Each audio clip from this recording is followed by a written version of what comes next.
Peter and Wendy. Chapter 5. The Island Come True. Feeling that Peter was on his way back, the Neverland had again woke into life. We ought to use the pluperfect and say wakened, but woke is better and was always used by Peter.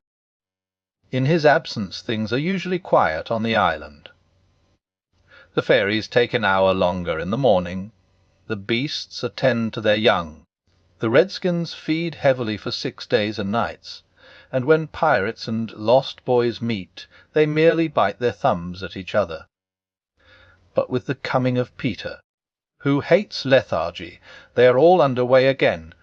If you put your ear to the ground now, you would hear the whole island seething with life.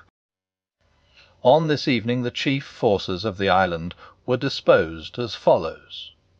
The lost boys were out looking for Peter. The pirates were out looking for the lost boys. The redskins were out looking for the pirates, and the beasts were out looking for the redskins. They were going round and round the island, but they did not meet because all were going at the same rate. All wanted blood except the boys, who liked it as a rule, but tonight were out to greet their captain. The boys on the island vary, of course, in numbers, according as they get killed and so on, and when they seem to be growing up, which is against the rules, Peter thins them out. But at this time there were 6 of them, counting the twins as 2. Let us pretend to lie here among the sugar cane and watch them as they steal by in single file, each with his hand on his dagger. They are forbidden by Peter to look in the least like him, and they wear the skins of bears slain by themselves, in which they are so round and furry that when they fall they roll. They have therefore become very sure-footed. The first to pass is Tootles, not the least brave, but the most unfortunate of all that gallant band. He had been in fewer adventures than any of them, because the big things constantly happened just when he had stepped round the corner. All would be quiet. He would take the opportunity of going off to gather a few sticks for firewood, and then when he returned the others would be sweeping up the blood. This ill-luck had given a gentle melancholy to his countenance, but instead of souring his nature had sweetened it, so that he was quite the humblest of the boys. Poor kind Tootles, there is danger in the air for you to-night. Take care lest an adventure is now offered you, which, if accepted, will plunge you in deepest woe. Tootles, the fairy Tink, who is bent on mischief this night, is looking for a tool, and she thinks you the most easily tricked of the boys. Where, Tinker Bell? Would that he could hear us, but we are not really on the island, and he passes by, biting his knuckles. Next comes Nibs, the gay and debonair, followed by Slightly, who cuts whistles out of the trees and dances ecstatically to his own tunes. Slightly is the most conceited of the boys. He thinks he remembers the days before he was lost, with their manners and customs, and this has given his nose an offensive tilt. Curly is 4th. He is a pickle, and so often has he had to deliver up his person when Peter said sternly, "Stand forth the one who did this thing," that now at the command he stands forth automatically whether he has done it or not. Last come the twins, who cannot be described, because we should be sure to be describing the wrong one. Peter never quite knew what twins were, and his band were not allowed to know anything he did not know, so these too were always vague about themselves, and did their best to give satisfaction by keeping close together in an apologetic sort of way. The boys vanish in the gloom, and after a pause, but not a long pause, for things go briskly on the island, come the pirates on their track. We hear them before they are seen, and 'tis always the same dreadful song, Avast belay, yo-ho, hiv to, apparating we go, and if we're parted by a shot we're sure to meet below. A more villainous-looking lot never hung in a row on execution dock. Here, a little in advance, ever and again with his head to the ground listening, his great arms bare, pieces of 8 in his ears as ornaments, is the handsome Italian Cecco who cut his name in letters of blood on the back of the governor of the prison at Gao. That gigantic black behind him has had many names since he dropped the one with which dusky mothers still terrify their children on the banks of the Guajomo. Here is Bill Jukes, every inch of him tattooed, the same Bill Jukes who got 6 dozen on the Wirral US from Flint before he would drop the bag of moidors and Cookson. Said to be Black Murphy's brother, but this was never proved, and Gentleman Starkey, once an usher in a public school, and still dainty in his ways of killing, and Skylights in Morgan's Skylights, and the Irish boatswain Smee, an oddly genial man who stabbed, so to speak, without offence, and was the only nonconformist in Hook's crew, and Noodler, whose hands were fixed on backwards, and Rot, Mullins and Alf Mason, and many another ruffian long known and feared on the Spanish Main. In the midst of them, the blackest and largest jewel in that dark setting, reclined James Hook, or as he wrote himself, Jas. Hook, of whom it is said he was the only man that the sea cook feared. He lay at his ease in a rough chariot drawn and propelled by his men. And instead of a right hand he had the iron hook with which ever and anon he encouraged them to increase their pace. As dogs this terrible man treated and addressed them, and as dogs they obeyed him. In person he was cadaverous and blackavised, and his hair was dressed in long curls, which at a little distance looked like black candles, and gave a singularly threatening expression to his handsome countenance. His eyes were of the blue of the forget-me-not, and of a profound melancholy, save when he was plunging his hook into you, at which time 2 red spots appeared in them, and lit them up horribly. In manner, something of the grand Signor still clung to him, so that he even ripped you up with an air, and I have been told that he was a Racion TUR of repute. He was never more sinister than when he was most polite, which is probably the truest test of breeding, and the elegance of his diction, even when he was swearing, no less than the distinction of his demeanour, showed him one of a different caste from his crew, a man of indomitable courage. It was said of him that the only thing he sheed at was the sight of his own blood, which was thick and of an unusual colour. In dress he somewhat aped the attire associated with the name of Charles I, having heard it said in some earlier period of his career that he bore a strange resemblance to the ill-fated Stuarts, and in his mouth he had a holder of his own contrivance which enabled him to smoke 2 cigars at once. But undoubtedly the grimmest part of him was his iron claw. Let us now kill a pirate to show Hook's method. Skylights will do. As they pass, Skylights lurches clumsily against him, ruffling his lace collar. The hook shoots forth. There is a tearing sound and 1 screech. Then the body is kicked aside, and the pirates pass on. He has not even taken the cigars from his mouth. Such is the terrible man against whom Peter Pan is pitted. Which will win? On the trail of the pirates, stealing noiselessly down the warpath, which is not visible to inexperienced eyes, come the redskins, every one of them with his eyes peeled. They carry tomahawks and knives, and their naked bodies gleam with paint and oil. Strung around them are scalps, of boys as well as of pirates, for these are the Piccaninny tribe, and not to be confused with the softer-hearted Delawares or the Hurons. In the van, on all fours, is great big little Panther, a brave of so many scalps that in his present position they somewhat impede his progress. Bringing up the rear, the place of greatest danger, comes Tiger Lily proudly erect, a princess in her own right. She is the most beautiful of dusky Dianas, and the belle of the Piccaninnies, coquettish, cold, and amorous by turns. There is not a brave who would not have the wayward thing to wife, but she staves off the altar with a hatchet. Observe how they pass over fallen twigs without making the slightest noise. The only sound to be heard is their somewhat heavy breathing. The fact is that they are all a little fat, just now after the heavy gorging, but in time they will work this off.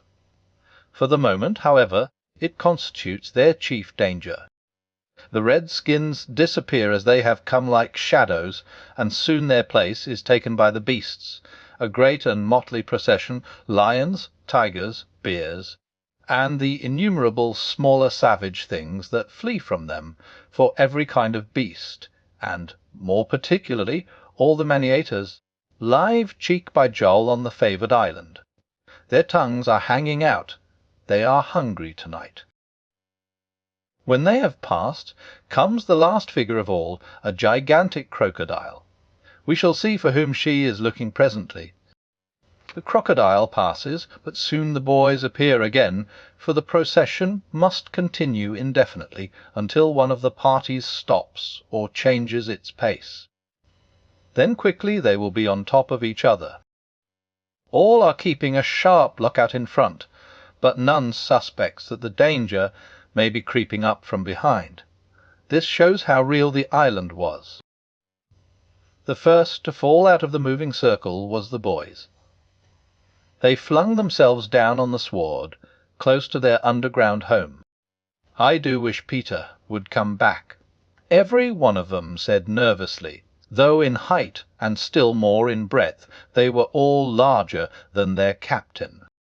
I am the only one who is not afraid of the pirates, slightly said, in the tone that prevented his being a general favourite. But perhaps some distant sound disturbed him, for he added hastily, "But I wish he would come back and tell us whether he has heard anything more about Cinderella." They talked of Cinderella, and Tootles was confident that his mother must have been very like her. It was only in Peter's absence that they could speak of mothers, the subject being forbidden by him as silly. All I remember about my mother, Nibs told them, was that she often said to father, "Oh, how I wish I had a chick book of my own. I don't know what a chickie book is, but I should just love to give my mother one." While they talked they heard a distant sound. You or I, not being wild things of the woods, would have heard nothing, but they heard it, and it was the grim song. Yo, yo ho, the pirate life, the flag o' skull and bones, a merry hour, a hempen rope, and hey for Davy Jones. At once the lost boys, but where are they? They are no longer there. Rabbits could not have disappeared more quickly. I will tell you where they are. With the exception of Nibs, who has darted away to reconnoitre, they are already in their home under the ground. A very delightful residence, of which we shall see a good deal presently. But how have they reached it? For there is no entrance to be seen. Not so much as a pile of brushwood, which if removed would disclose the mouth of a cave. Look closely, however, and you may note that there are here 7 large trees, each having in its hollow trunk a hole as large as a boy. These are the 7 entrances to the home under the ground for which Hook has been searching in vain these many moons. Will he find it tonight? As the pirates advanced, the quick eye of Starkey sighted Nibs disappearing through the wood, and at once his pistol flashed out. But an iron claw gripped his shoulder. "Captain, let go!" he cried, writhing. Now, for the first time, we hear the voice of Hook. It was a black voice. "Put back that pistol first," it said threateningly. "It was one of those boys you hate. I could have shot him dead." "Aye," and the sound would have brought Tiger Lily's redskins upon us. "Do you want to lose your scalp?" "Shall I after him, Captain?" asked pathetic Smee. and tickle him with Johnny Corkscrew. Smee had pleasant names for everything, and his cutlass was Johnny Corkscrew, because he wriggled it in the wound. One could mention many lovable traits in Smee. For instance, after killing, it was his speckles he wiped instead of his weapon. Johnny's a silent fellow, he reminded Hook. Not now, Smee, Hook said darkly. He is only one, and I want to mischief all the 7. Scatter and look for them. The pirates disappeared among the trees, and in a moment their captain and Smee were alone. Hook heaved a heavy sigh, and I know not why it was. Perhaps it was because of the soft beauty of the evening, but there came over him a desire to confide to his faithful bo'sun the story of his life. He spoke long and earnestly, but what it was all about Smee, who was rather stupid, did not know in the least. Anon he caught the word Peter. Most of all, Hook was saying passionately, he want their captain Peter Pan. 'Twas he cut off my arm. He brandished the hook threateningly. I've waited long to shake his hand with this. Oh, I'll tear him. And yet, said Smee, I have often heard you say that Hook was worth a score of hands for combing the hair and other homely uses. Yea, the captain answered, if I was a mother I would pray to have my children born with this instead of that. And he cast a look of pride upon his iron hand, and one of scorn upon the other. Then again he frowned. Peter flung my arm, he said, wincing to a crocodile that happened to be passing by. I have often, said Smee, noticed your strange dread of crocodiles. Not of crocodiles, Hook corrected him, but of that one crocodile. He lowered his voice. It liked my arm so much, Smee, that it has followed me ever since, from sea to sea, and from land to land, licking its lips for the rest of me. In a way, said Smee, it's a sort of compliment. I want no such compliments. Hook barked petulantly. I want Peter Pan, who first gave the brute its taste for me. He sat down on a large mushroom, and now there was a quiver in his voice. Smee, he said huskily, that crocodile would have had me before this, but by a lucky chance it swallowed a clock which goes tick-tick inside it, and so before it can reach me I hear the tick and bolt. He laughed, but in a hollow way. Some day, said Smee, the clock will run down, and then he'll get you. Hook wetted his dry lips. Aye, he said, that's the fear that haunts me. Since sitting down he had felt curiously warm. Smee, he said, this seat is hot. He jumped up. Eobs, bobs, hammer and tongs, I'm burning. They examined the mushroom, which was of a size and solidity unknown on the mainland. They tried to pull it up, and it came away at once in their hands, for it had no root. Stranger still, smoke began at once to ascend. The pirates looked at each other. A chimney, they both exclaimed. They had indeed discovered the chimney of the home under the ground. It was the custom of the boys to stop it with a mushroom when enemies were in the neighbourhood. Not only smoke came out of it, there came also children's voices, for so safe did the boys feel in their hiding-place that they were gaily chattering. The pirates listened grimly, and then replaced the mushroom. They looked around them and noted the holes in the 7 trees. Did you hear them say Peter Pan's from home? Smee whispered, fidgeting with Johnny Corkscrew. Hook nodded. He stood for a long time lost in thought, and at last a curdling smile lit up his swarthy face. Smee had been waiting for it. Unrip your plan, Captain, he cried eagerly. To return to the ship, Hook replied slowly through his teeth, and cook a large rich cake of a jolly thickness with green sugar on it. There can be but one room below, for there is but one chimney. The silly moles had not the sense to see that they did not need a door apiece. That shows they have no mother. We will leave the cake on the shore of the mermaids' lagoon. These boys are always swimming about there, playing with the mermaids. They will find the cake, and they will gobble it up, because, having no mother, they don't know how dangerous 'tis to eat rich, damp cake." He burst into laughter. Not hollow laughter now, but honest laughter. Aha, they will die. Smee had listened with growing admiration. "It's the wickedest, prettiest policy ever I heard of," he cried, and in their exultation they danced and sang avast, belay, "When I appear, by fear they're overtook. Naught's left upon your bones, when you have shaken claws with cook." They began the verse, but they never finished it, for another sound broke in and stilled them. It was at first such a tiny sound that a leaf might have fallen on it and smothered it, but as it came nearer it was more distinct. Tick, tick, tick, tick. Hook stood shuddering, 1 foot in the air. "The crocodile," he gasped, and bounded away, followed by his bo'sun. It was indeed the crocodile. It had passed the redskins, who were now on the trail of the other pirates. It oozed on after Hook. Once more the boys emerged into the open, but the dangers of the night were not yet over, for presently Nibs rushed breathless into their midst, pursued by a pack of wolves.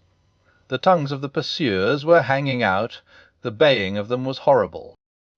Save me, save my!" cried Nibs, falling on the ground.